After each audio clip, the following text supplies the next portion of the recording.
Hello guys, welcome back. आइए अपन इस series को फिर से आगे बढ़ाते हैं जिसका नाम है जलवायु विज्ञान, क्लाइमेटोलॉजी। ये क्लाइमेटोलॉजी का फोर्थ सेशन होगा और मैंने इसका बिल्कुल एक अलग से प्ले लिस्ट बना दिया है।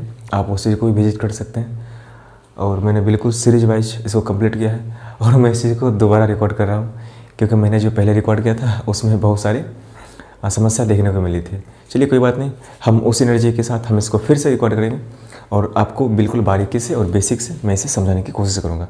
मुझे उम्मीद है आपको इसमें भी बहुत कुछ सीखने को मिलेगा। आप मेरी बातों को बिल्कुल गौर से समझिएगा, ठीक है। तो जो भी थी एटमॉस्फेयर की जो वायुमंडल है हमारा, उसके बारे में जो भी थी बेसिक बातें मैंने उसके बारे में पहले डिस्कस कर दिया है। आज देखेंगे हम लेयर ऑफ एटमॉस्फेयर, मतलब वायुमंडल का जो हमारा लेयर है, वायुमंडल का जो हमारा परत है 5 ढंग का, हम उसके बारे में एक एक करके बिल्कुल डिटेल से हम इसको डिस्कस करेंगे, ठीक है। चलिए हमसे शुरू करते हैं इसको। पहली चीज़, हमारा जो एटमॉस्फेयर है उसका बिल्कुल 5 लेयर है। आप ये समझिए, ये हमारा अर्थ है, यहाँ से यहाँ तक अर्थ है और यहाँ से लेके यहाँ तक हमारा एटमॉस्फेयर है। ऐसे यहाँ दिखता होगा आपको क्या जो एटमॉस्फेयर हमारे अर्थ से भी बड़ा है, ऐसा कोई बात नहीं है। बेसिकली मैंने सिर्फ समझाने के लिए यहाँ बनाया फिगर ऐसा, ठीक है। तो ये हमारा अर्थ है और ये यहाँ से यहाँ तक एयर है, वहाँ पे हमारा वायुमंडल है। तो हम क्या करते हैं, यहाँ से लेके यहाँ तक का जो एयर है हम उसको 5 तरीके से डिवाइड करते हैं। मतलब यहाँ से यहाँ तक का जो भी एयर है हम उसको एक अलग कैटेगरी में लेंगे, फिर यहाँ से लेके यहाँ तक का जो एयर है हम उसको अलग कैटेगरी में लेंगे और ऐसा करते करते हम पूरे एयर को 5 तरीके से डिवाइड करते हैं और सबका अलग अलग नाम देते हैं। क्यों बांटते हैं इसको? क्योंकि जितना भी यहाँ से लेके यहाँ तक का एयर है, कुछ कुछ घटनाएं या कुछ कुछ जो एक खास चीज़ें होती है वो अलग अलग जगह पे अलग अलग तरीके से होती है। ऐसा नहीं कि सारी घटनाएं यहीं पे हो जाए, ऐसा नहीं कि जो भी है सब चीज़ यहीं पे होता है। मतलब मेरे कहने का ये मतलब हुआ, जो कुछ कुछ खास क्रियाएं होती हैं, कुछ कुछ खास जो एक्टिविटी होती है वो अलग अलग लेयर में जाके होती है। हमको इसीलिए क्या करना पड़ता है, इसको 5 तरीके से डिवाइड करना पड़ता है, ठीक है। क्यों? तो चलिए हम सीधे शुरू करते हैं। आप पहले देख लीजिए यहाँ पे जो हमारा 5वां लेयर है उसका नाम क्या क्या है। पहला का नाम है टोपोस्फेयर, सेकंड का स्ट्रेटोस्फेयर, थर्ड का मेसोस्फेयर, फोर्थ का आयनोस्फेयर और फिफ्थ का एक्सोस्फेयर या वायुमंडल। तो पहला बोलते हैं हम लोग क्या, छोप मंडल, दूसरे को समताप, तीसरे को मध्यमंडल, चौथा को आयनमंडल और बाहर वाले को बोलते हैं वायुमंडल या फिर बहिर्मंडल। ये पांचों है, ये आपका लेयर हो गया। मतलब अभी हम लोग किस में है, अर्थ के जस्ट ऊपर की बात करें, अर्थ के सरफेस के जस्ट ऊपर की बात करें तो हमारा कौन सा आएगा, छोप मंडल। मतलब हम जो भी हैं हम किस में हैं, हम छोप मंडल में। और ऊपर जाएंगे तो कौन सा आएगा, समताप मंडल, और ऊपर जाएंगे तो मध्यमंडल आएगा, और ऊपर जाएंगे तो आयन मंडल आएगा, और उसके बाद जाएंगे तो बहिर्मंडल, और उसके बाहर जाएंगे तो हम स्पेस में तैरने लगेंगे, ठीक है। तो पहली चीज़ जो हमारा एटमॉस्फेयर है उसका 5 लेयर है। पहला ये सब हो गया। हम सीधे पहला डिस्कस करते हैं जिसका नाम है छोप मंडल। हम इसको बोलते हैं टोपोस्फेयर, ठीक है।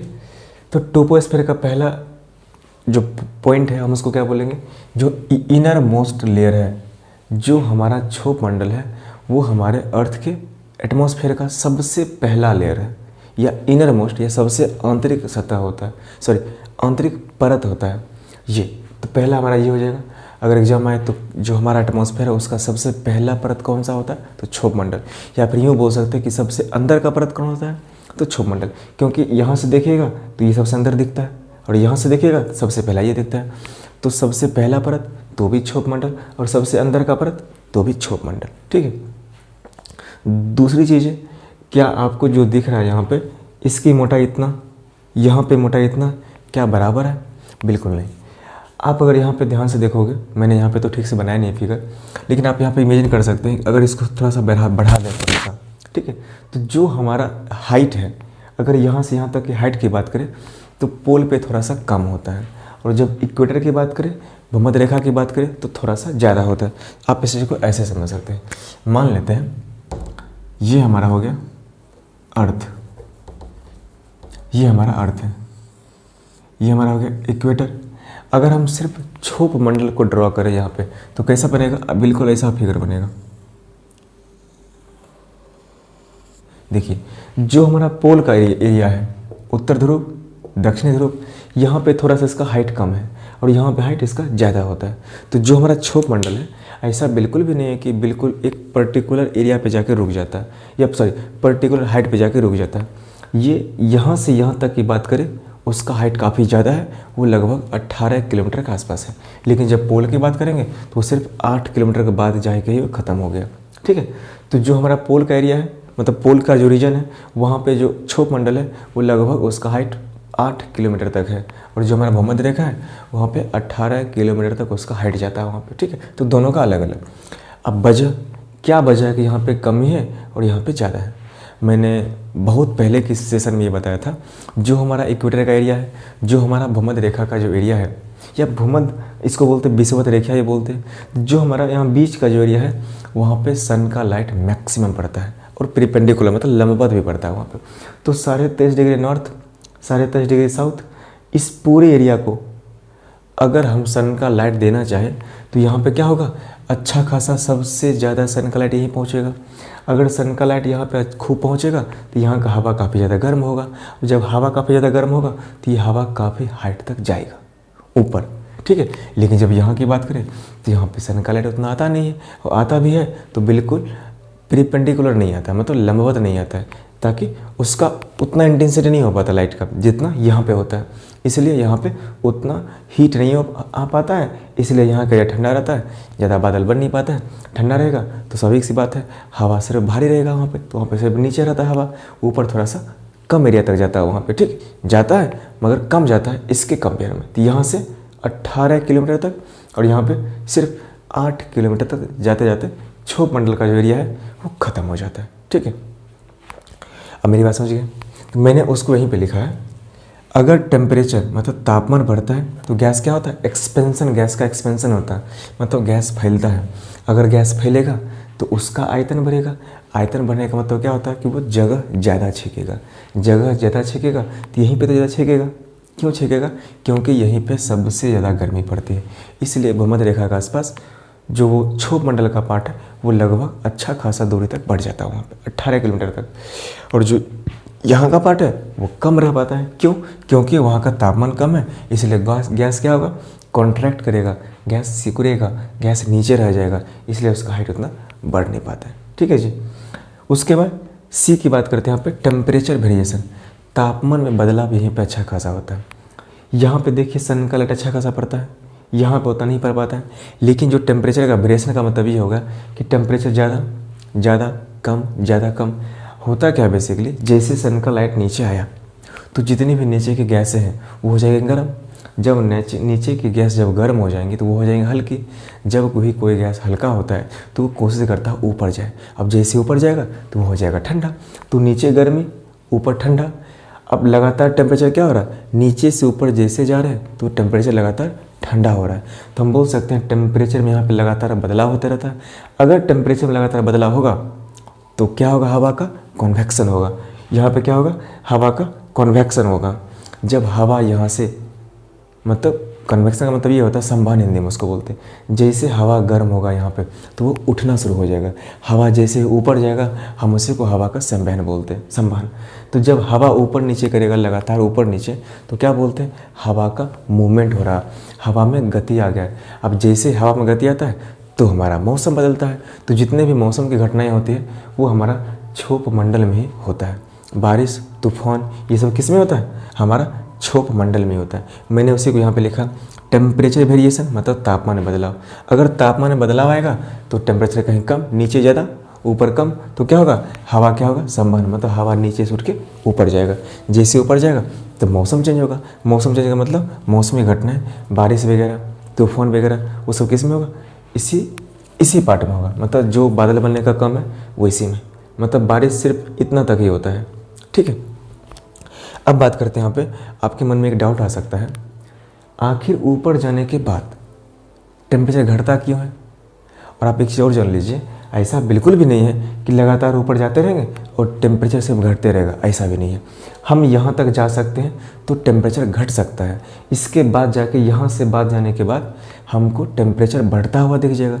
यहाँ से यहाँ तक जितना ऊपर जाएंगे टेम्परेचर घटेगा, उसके बाद यहाँ से यहाँ जाएंगे तो टेम्परेचर बढ़ना शुरू हो जाएगा। तो आप सिंपल से भी समझिए इतना सी बात, हम सिर्फ वही बात कर रहे हैं क्षोभ मंडल की बात करें मतलब टोपोस्फेयर की, तो वहाँ पे जैसे जैसे हाइट बढ़ाएंगे, ज्यों ज्यों हम ऊपर जाएंगे तो वहाँ का टेम्परेचर घटते जाता है। क्यों घटता है आप इस चीज़ को दो तरीके से समझिए, ठीक है। मैंने यहाँ पे लिखा इक्वेशन, आप पढ़ेंगे केमिस्ट्री में, एक होता है इक्वेशन गैस का इक्वेशन, इसको बोलते हैं PV बराबर nRT। P का मतलब प्रेशर, हिंदी में इसको दाब बोलते हैं। V का मतलब वॉल्यूम, इसको हम आयतन बोलते हैं। N का मतलब नंबर ऑफ मोल, मतलब पदार्थ की मात्रा बोलते हैं। और R आपका कांस्टेंट हो गया और T आपका टेम्परेचर, इसका मतलब तापमान हो गया।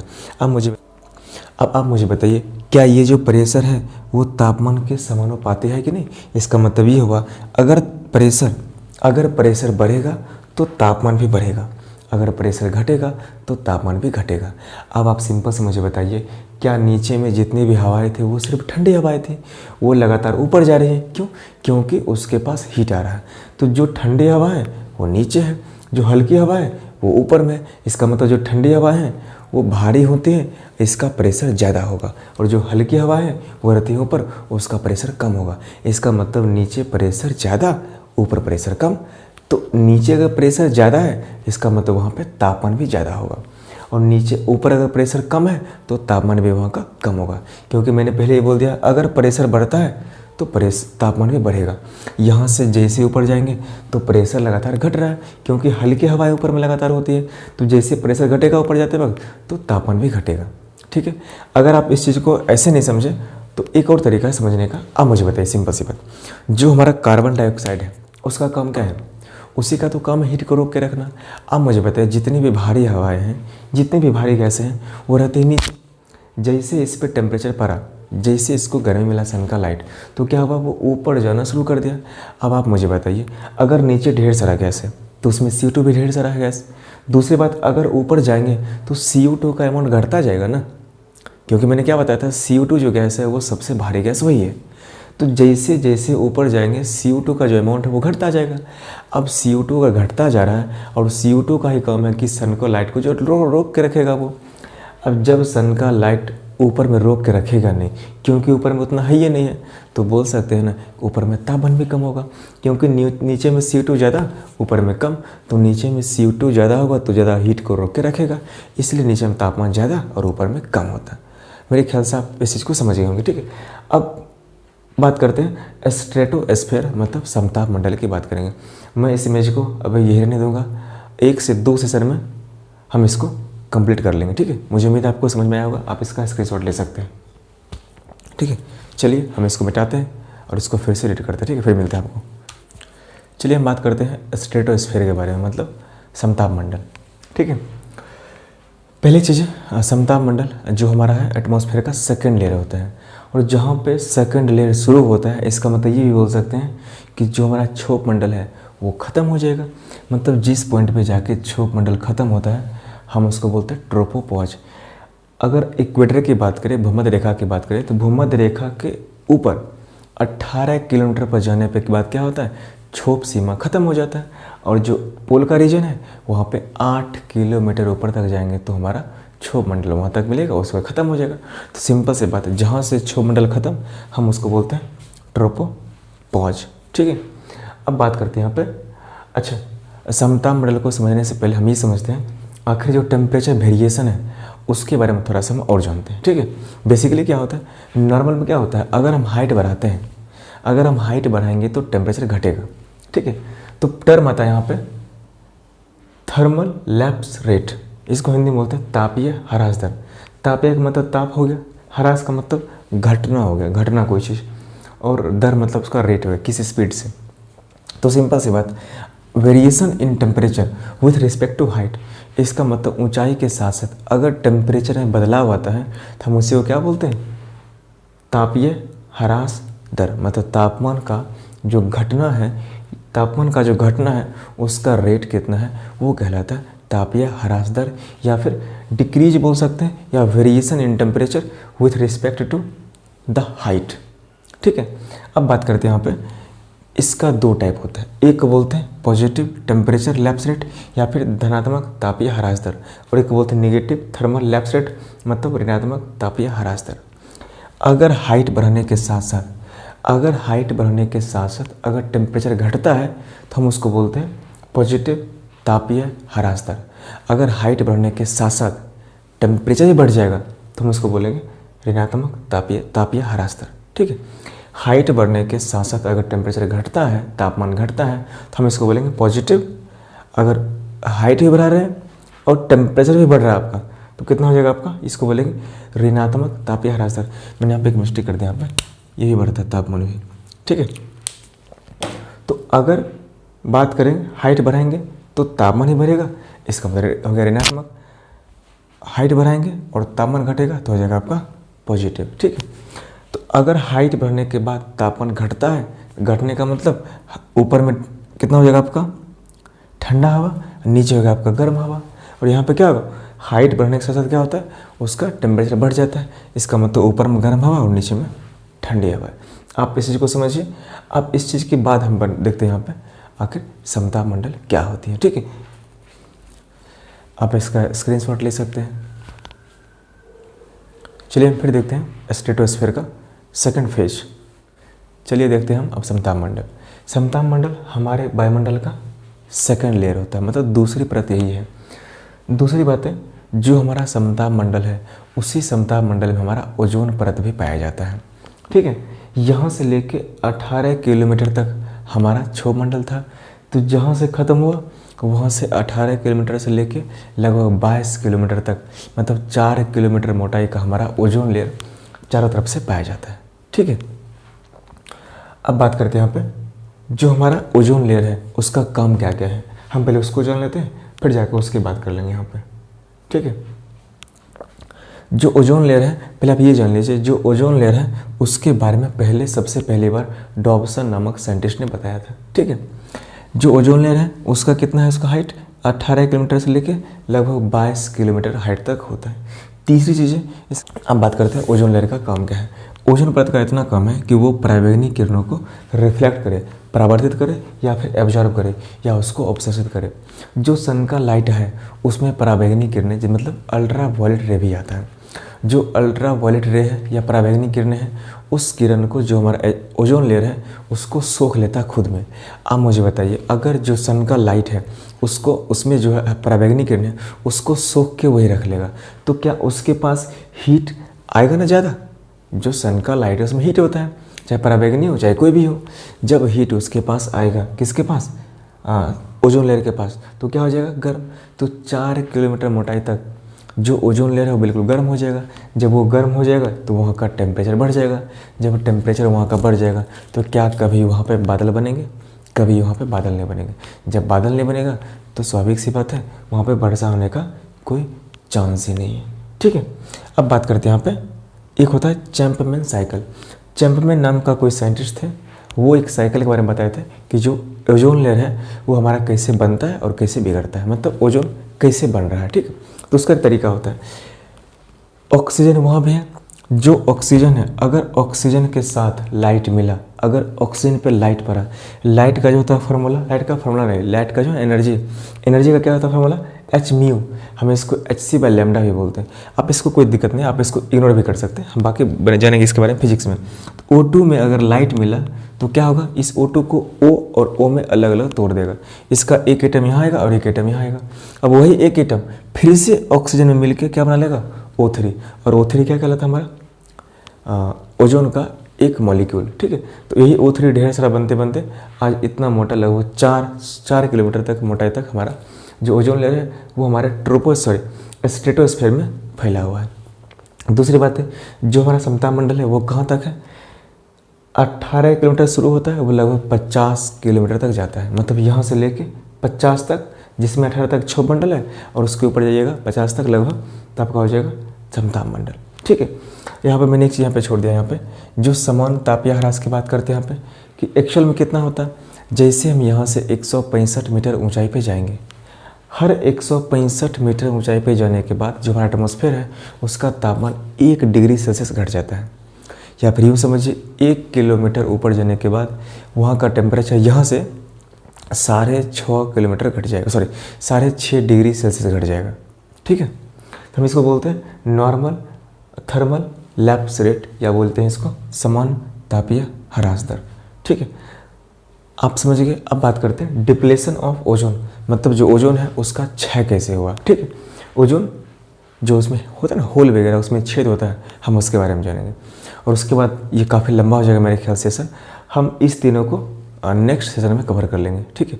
चलिए हम पढ़ते हैं ओजोन डिप्लेशन। चलिए अब देखते हैं ओजोन डिप्लेशन के बारे में, ठीक है। तो ये हमारा हो गया यहाँ पे डिप्लेशन ऑफ ओजोन, इसका मतलब ओजोन का क्षरण, ओजोन का बर्बाद हो जाना, या ओजोन में होल हो जाना, या ओजोन में जो है ओजोन का मॉलिक्यूल है वो कम हो जाना, वही क्या क्या क्या कहलाता है, हम उसी को बोलते हैं ओजोन डिप्लेशन या फिर ओजोन क्षरण बोलते हैं उसको, ठीक है। तो इसका यूनिट क्या है, हम कैसे नापेंगे कितना बर्बाद हुआ है कितना ठीक ठाक है, तो उसका है यूनिट डॉप्सन, ठीक है, वही साइंटिस्ट पहले वाला। उसके बाद ये 1984 में सबसे पहला साइंटिस्ट कौन था, फॉरमैन साहब। यही फॉरमैन साहब वहाँ पे देख कर, वहाँ पे चढ़ के नहीं गए देखने के लिए, वो नीचे से कैलकुलेट किए कि कितना हमारा ओजोन बर्बाद हुआ। सबसे पहली बार ये फॉरमैन साहब ने नहीं बताया था कि कितना हमारा ओजोन क्षय हुआ है, वो बताया था हमारे अंटार्कटिक महाद्वीप पे बताए थे, मतलब ये रीजन में, यहाँ पे ना अंटार्कटिक, यहाँ पे तो आर्कटिक है, तो यहाँ पे जाके मतलब इसके ऊपर का एरिया, यहाँ पे जाके कैलकुलेट किए होंगे कि कितना ओजोन हमारा डिप्लेशन हुआ, ठीक है। वो कैसे भी करे वो जो है, लेकिन फॉरमैन साहब ही पहला वैसा व्यक्ति थे, पहले साइंटिस्ट थे जिन्होंने ये बताया था अंटार्कटिक महाद्वीप के आसपास जो हमारा ऊपर का जो ओजोन लेयर है उसमें कितना होल हुआ है या फिर कितना उसमें क्षरण हुआ है, ठीक है। उसके बाद अगर मान लेते हैं क्षय हो रहा है, तो क्यों हो रहा है, क्योंकि उसमें कुछ गैस होती है जो यहाँ से जाती है और उसको बर्बाद कर देती है। गैस एक आपको CFC हो गया, HFC हो गया और क्लोरीन हो गया।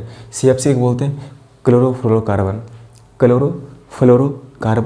HFC को बोलते हैं हाइड्रोफ्लोरोकार्बन, और Cl को क्लोरीन। ये तीनों जो गैस हैं ये क्या करती है, ओजोन गैस को जाके, जो हमारा ओजोन लेयर है उसको जाकर बर्बाद कर देती है, इसलिए हम इसको क्या बोलते हैं, ओजोन ईटिंग गैस, मतलब ओजोन को खा जाती है। इसका मतलब ये हो गया सिंपल सी बात, ठीक है। अगर मान लेते हैं कि ढेर सारा बर्बाद हो गया, अच्छा खासा पराबैंगनी किरणें जो पहले वहाँ से उसको एब्जॉर्ब कर लिया जाता था पहले, अब क्या होगा, सीधे पराबैंगनी किरणें अब यहाँ पाएगी। अब बात करते हैं जो हमारा अल्ट्रावायलेट रे है, जो पराबैंगनी किरणें होती है सन से, वो सीधे अगर पृथ्वी पे आ गए तो क्या होगा, क्योंकि ओजोन तो क्षरण हो रहा है, तो जो अगर पराबैंगनी किरणें सीधे नीचे आती है तो क्या होगा, जो हमारा स्किन है, स्किन में क्या मिलता है, मेलानिन नामक एक पदार्थ पाया जाता है। उसका दो काम है, एक काम है जो हमारा स्किन है उसको पराबैंगनी किरणें से बचाना, और एक काम है स्किन का कलर देना। जिसमें मेलानिन ज़्यादा निकलेगा वो आदमी ब्लैक हो जाएगा, और जिसमें कम निकलता है तो वो गोरा रहता है।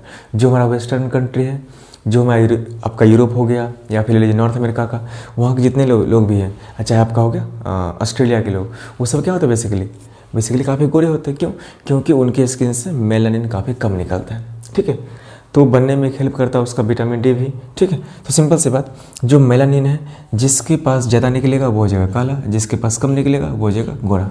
लेकिन जिसके पास ज़्यादा होगा उसको तो अल्ट्रा वायलेट रे से बचाएगा भी, तो जब सीधे पराबैंगनी किरणें यहाँ से नीचे आएगी तो जो काला होगा उसके पास मेलानिन ज़्यादा, तो वो पराबैंगनी किरणें से थोड़ा हद तक बचा लेगा। लेकिन जो गोरे लोग हैं उसमें तो पहले से कम है मेलानिन, ऊपर से जब ये आएगा तो उसके पास बचेगा नहीं, तो उसको स्किन कैंसर होने का ज़्यादा खतरा होता है। ऐसा नहीं कि इसको नहीं होगा, इसको थोड़ा सा कम होता है, इसको बहुत ज़्यादा। मतलब अगर मान लेते हैं पूरा यहीं पर आ गया तो सबसे पहले यही लोग ख़त्म हो जाएंगे, इसके बाद हम लोग ख़त्म होंगे, ठीक है। मतलब जो काले लोग हैं वो ख़त्म होंगे, ठीक है। मैंने वही चीज़ यहाँ पे लिखी है, अगर यूवी रे अर्थ पे आए तो जो मेलानिन नामक जो पदार्थ है हमारे स्किन पे, उसका दो काम, स्किन कलर और यूवी रे से सुरक्षा। अगर जिसके पास ज़्यादा है वो हो जाएगा काला, जिसके पास कम है वो हो जाएगा गोरा। अगर यूवी रे सीधे नीचे है तो जिसके पास ज़्यादा है वो उसको बचा भी लेगा, इसलिए इसको कम खतरा होता है, इसको ज़्यादा खतरा होता है, ठीक है। आप इसका स्क्रीनशॉट ले लीजिए पहले। मेरे ख्याल से आज के लिए इतना काफ़ी है, क्योंकि मेरे ख्याल से काफ़ी लंबा हो गया और मैं भी थोड़ा सा हेक्टिक फील कर रहा हूँ, ठीक है। तो ट्रोपोस्फेयर, अच्छा मैंने यहाँ पे एक चीज़ मिस्टेक लिख दी है, मिस्टेक से। चलिए, मुझे उम्मीद है इसमें आपको कुछ सीखने को मिला होगा, और ये काफ़ी लंबा सेशन मेरे ख्याल से हो गया। कोई नहीं, हम इस तीनों को कंप्लीट कल कर लेंगे, ठीक है। अब मेसोस्फेयर, आयनो और एक्सो, और आज हमने कंप्लीट किया ट्रोपोस्फेयर और आपका स्ट्रेटोस्फेयर। अच्छा एक चीज़, सॉरी मैंने यहाँ पे स्पेलिंग गलती लिख दी है, यहाँ पे ट्रोपोस्फेयर, इसको बोलते हैं ट्रोपोस्फेयर, ठीक है। मैंने पिछले भी इसको, अब मुझे एडिट करना पड़ेगा, कोई बात नहीं, इसको थोड़ा सा इग्नोर कीजिए आप स्पेलिंग को, ठीक है। तो कल हम फिर से मिलते हैं, मुझे उम्मीद है आपको इसमें कुछ सीखने को मिला होगा। Thank you so much and please I again request to all of you, please keep supporting, do share and like.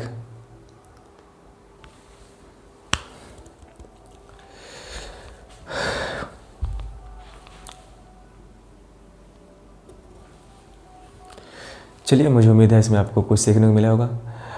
और मैंने यहाँ पे 2 आज कंप्लीट करवाया है, ये काफ़ी लंबा सेशन हो गया और मैं इस तीनों को कल कंप्लीट करवाता हूँ, ठीक है। चलिए, मुझे उम्मीद है इसमें मैंने कुछ छोड़ा तो नहीं।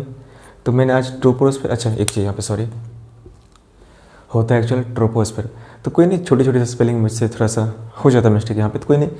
एक आपका ट्रोपोस्फेयर और एक स्ट्रेटोस्फेयर, क्षोभ मंडल और समताप मंडल मैंने आज कंप्लीट कर दिया है। कल हम देखेंगे मेसो, आइनो एंड एक्सो, और कल हम एटमॉस्फेयर को पूरी तरीके से कंप्लीट कर देंगे, ठीक है। चलिए, मुझे उम्मीद है आपको इसमें बहुत कुछ सीखने को मिला होगा। Thank you so much for watching and I request to all of you again, please keep supporting, do like and subscribe my YouTube channel. Thank you so much, good night, see you soon.